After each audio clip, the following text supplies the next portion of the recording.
Vicenza in the heart of Dainese's new archive, which they've created to display their heritage and culture throughout the ages. We're in the very special leather room at the moment, so it's full of leathers worn by motorcycle racers throughout the era. We've got the likes of Foggy, Agostini, Rossi, you name it. If they've crashed, their leathers are likely to be here.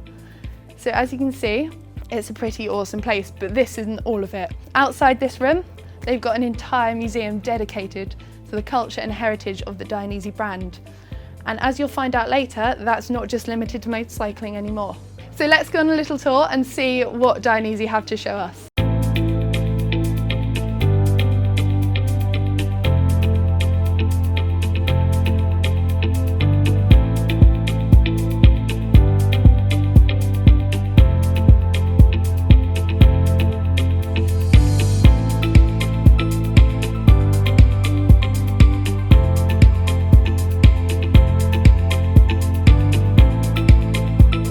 Where it all started. This is the story of Lino Dainese's road trip around Europe with his friends, and it was from this trip that he was inspired to create a motorcycle leather brand and offer protection to motorcyclists on both road and track. Here we see some of the race suits of the leading riders of each respective era. We've got Giacomo Agostini here, and then we go through to the likes of Barry Sheene, Kenny Roberts, and further down we have Valentino Rossi himself, who was actually here earlier. Equally, there's some pretty wicked bikes on display. There's Max Biaggi's bike there, and it's even signed on the board. And walking forward, we've got the Isle of Man Tourist Trophy. Now, actually here we have Guy Martin, the very set of leathers he was wearing in his infamous Fireball crash. So you can see there that they've all been cut off, and the kit he was wearing. There's a mini 3D model of the TT mountain course, which as you can see is pretty wicked. Moving on, we've got the Dakar, the Paris-Dakar as it was then known, when it used to actually go from Paris down to Dakar. These were Dainese's offering to the riders at the time. They really revolutionised safety.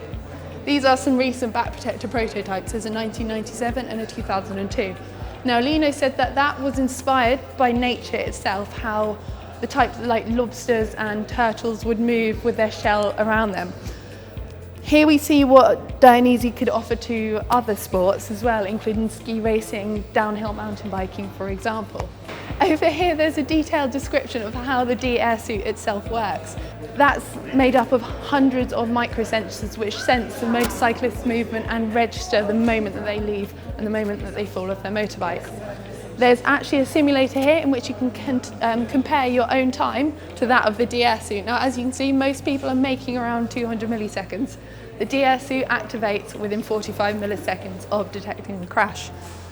We have the actual D-Air components itself there. You can see the inflated parts. Now, obviously racers wear a smaller D-Air part, whereas road riders tend to have more coverage.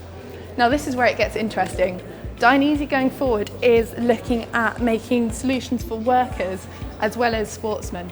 So this is the work air, as they call it, and it will be offered to people on construction sites, people who are at risk of falling from scaffolding, for example. So not only are Dainese revolutionising motorcycle safety, but they're also doing so for workers and astronauts, actually. This is the Dainese Astronaut Suit, which they helped create in association with MIT. As you can see, Dainese is no longer just a motorcycling brand. They offer everything from ski technology to workman suits to astronaut suits. The brand is expanding massively and offering the forefront of motorcycle safety technology. And honestly, I'm really excited to see where it's going.